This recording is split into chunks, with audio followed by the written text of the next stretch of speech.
Hey there! Welcome to English 1020. I am Cindy Ford and I will be your instructor for this second half of the English composition offerings at Cuyahoga Community College. This is a completely online class, so this is the only chance you'll get to meet me throughout the class is through these videos. But I wanted to say hello and welcome you to this part of the class. 1020, so what does 1020 mean? It means you already took 1010, which is the basic intro class, or that you were super skilled and gifted and were placed in the 1020 class. What it means to me is that I expect a higher level of work from you. Papers that have been turned in should be proofed completely. You should know and understand MLA citations. If any of those things seem foreign to you, then I would brush up on those things before beginning with this class. So these are things I expect 1020 students to know coming into the class.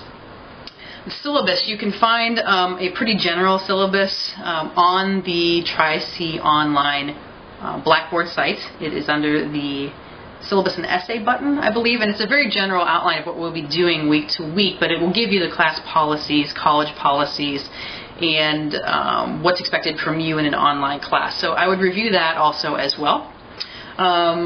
For this particular class, you will need 4 texts, which sounds like a lot, but they're actually not very expensive, and I would encourage you never to pay full price for a book. You can always find books for much less cost, even through Amazon with their used book links. So for any of these, please do try to buy used copies, and the savings will be immense.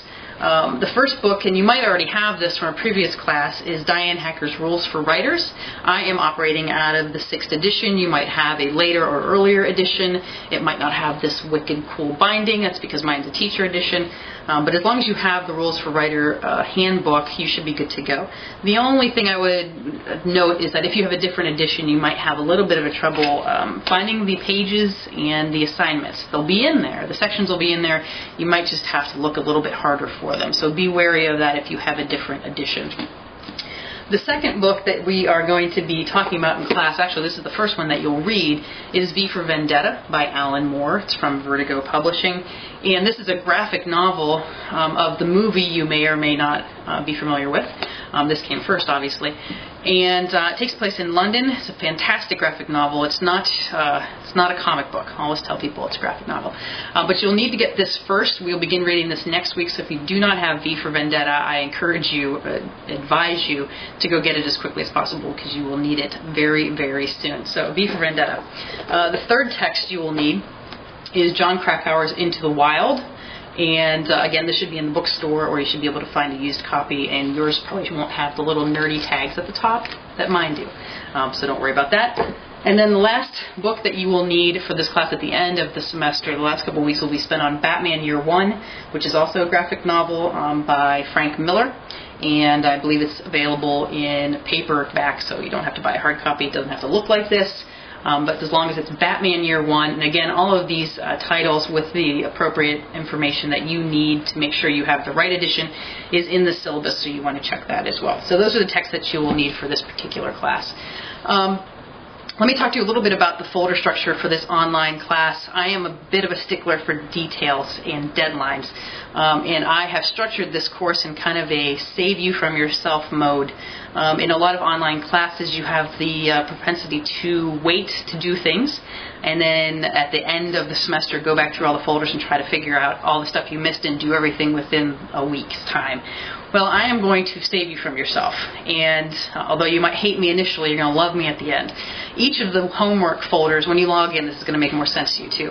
Each week's homework folder will be accessible to you for a period of time, usually 10 days, opening on the beginning of the week, Monday, and then running through the Wednesday of the following week, so 10 days. That folder will only be accessible for that week's work during those 10-day period. It's going to keep you on task, believe me. It'll force you to do the work because after that Wednesday you won't be able to access that folder, and your opportunity to finish that work will not be there. You'll have to email me and provide me with some reason why you couldn't log on in the last 10 days, which you shouldn't. That should never happen unless there's some type of accident or tragedy. So the folders are structured with deadlines. That demands from you some consistency, some discipline, and a willingness to be able to log into the class several times a week to make sure you are keeping up with your assignments, and it is really important that you do that, and that's why it's structured this way. So, like I said, you might hate me at the beginning, but you're going to love me at the end when you don't have anything to do other than the week at hand. So that's why this particular class is structured that way.